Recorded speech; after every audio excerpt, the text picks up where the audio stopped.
Since I did a video on the things only East Coast riders understand, I said, why not, and decided to do one for the West Coast as well. The Pacific Coast, Hollywood, and that weird forest where they filmed Twilight, it's all on the West Coast, where some of the best riding can be experienced. But of course, hello! It's me, your sweet and wonderful Papa Yam, back to deliver unto you insatiable creations, the motorcycle content you deserve.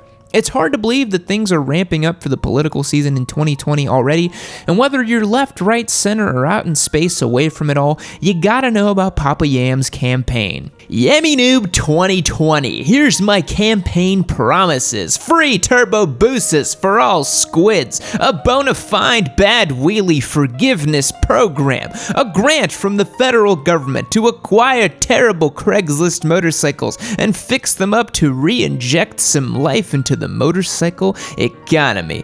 And if you think we're way too niche to succeed in the upcoming election, well, you. Anyways, hit subscribe so you can participate in our nonsense here. Without further ado, let's dive into the 7 things that only West Coast riders will understand. Number 1, lane splitting. The first thing anyone will notice about the West Coast, especially California, is that lane splitting is legal, and that every motorcyclist at some point will at least try it, if not become a master at it. Everyone that rides in the other 49 states is completely jealous of California's love and appreciation for motorcyclists. The cost of living, not so much. For those of you that don't know, lane splitting is when a motorcycle drives between 2 lanes of traffic in the same direction. When a rider performs this, they reduce their exposure to weather, to cars behind them, and are able to reduce the amount of time spent in traffic. Commuters in California report reductions in their drives from hours to mere minutes. Don't believe me? Look at California's rush hour traffic, especially in Los Angeles, which is basically in a constant state of rush hour traffic.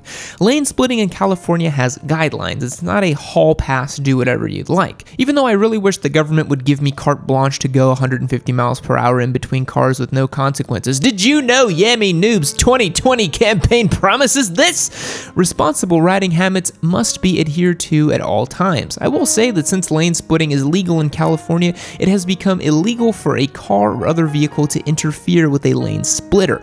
Blocking, hitting, or opening doors into the path of a rider is illegal. Although there are guidelines, there are obviously squids who are going to take full advantage of being able to ride in between cars. Utah has legalized lane filtering, which is basically the red-headed stepchild of lane splitting. In Utah, if traffic is stopped on 2 or more lanes in a 45 mile per hour or slower zone, a motorcycle may filter or split lanes at speeds of 15 miles per hour or less. Once traffic begins moving again, the rider must merge and reintegrate back into traffic. At minimum, this reduces the rider's exposure to rear-end collisions and allows riders to safely make it to the front of the lines. It honestly boggles my mind why so many states are opposed to the idea and practice of lane splitting. Sure, 48 states don't allow it or have vague legal wording regarding the practice, but most of the world allows it. Other countries see the benefits in reducing congestion in traffic and allowing riders to be exposed to less of the environment. I tell you guys what though, here in Austin where I live, between the hills, the food trucks, and the copious amount of lane splitting I do when it's over 100 degrees out, you'd swear this was California. Number 2, riding roads. The West Coast probably has some of the best riding roads on the planet. You can travel through mountains, rip it up through canyons, cruise by the beach, or even bomb it through the desert. The West Coast has an unlimited number of choices for both experienced and beginner riders. Some people travel to the West Coast for a once-in-a-lifetime bike ride, while those living on the coast run these routes on weekends or even daily if they're lucky. There are roads for any experience level and any style of bike. The amount of options a rider has is enough to make some East Coast riders move west. If you want to test your mettle and flick your bike through consecutive turns or take a spirited cruise on less demanding roads, the West Coast has them all. Notable routes are California State Routes 1 and 36, Nevada's Red Rock Canyon, the Valley of Fire, and then Oregon's Devil's Tail. There are almost too many to list because of the sheer quantity of roads. Seriously, there's days when I'm supposed to be doing work on our 2020 campaign run and I load up Google Maps and I look at all those squiggly lines in California and I cry in Texan. Oh well, at least I have, I think, like 5 tracks within 3 hours of me, so life's not too bad. And hey, Circuit of the Americas is here too.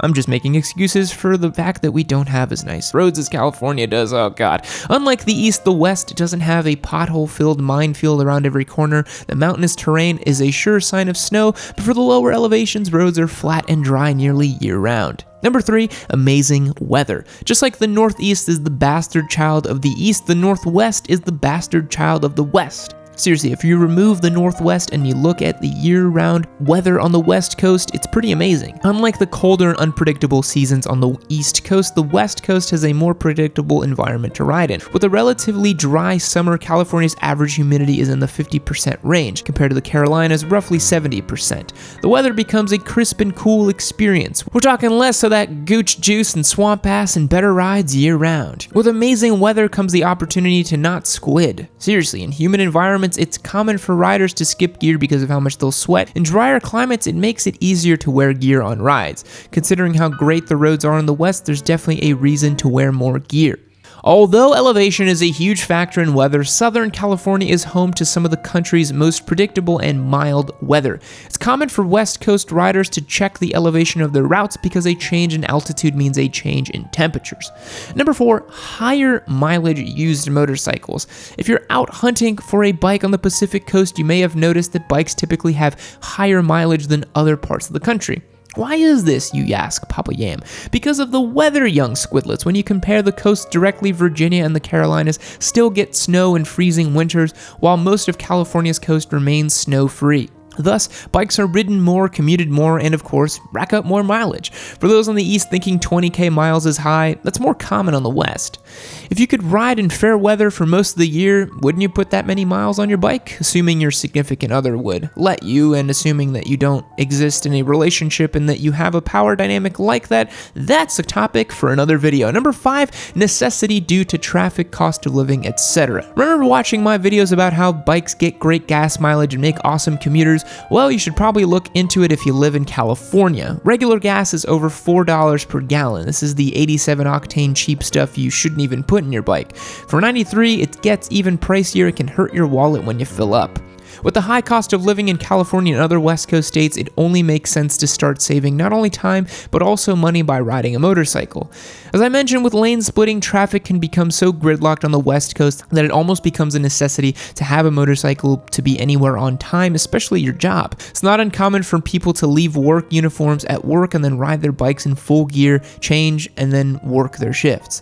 The amount of time saved by lane splitting is worth a couple minutes it takes to change. For a bike, travel can be in minutes, although cars it can be in hours. Having visited the Bay Area several times this year, I heard stories about how it takes up to an hour to get to work in a car, but that's cut down to 20 minutes or so on a motorcycle when you lane split. When you consider the weather, the cost of gas, the roads, and add in lane splitting, the logical choice is simply riding a motorcycle instead of a car. Not everyone on the West Coast is a leader bike aficionado, so there are commuters and riders who put thousands of miles per year on their bikes. It's more necessity than leisure out west. Number 6, Northwest riders do it in the rain.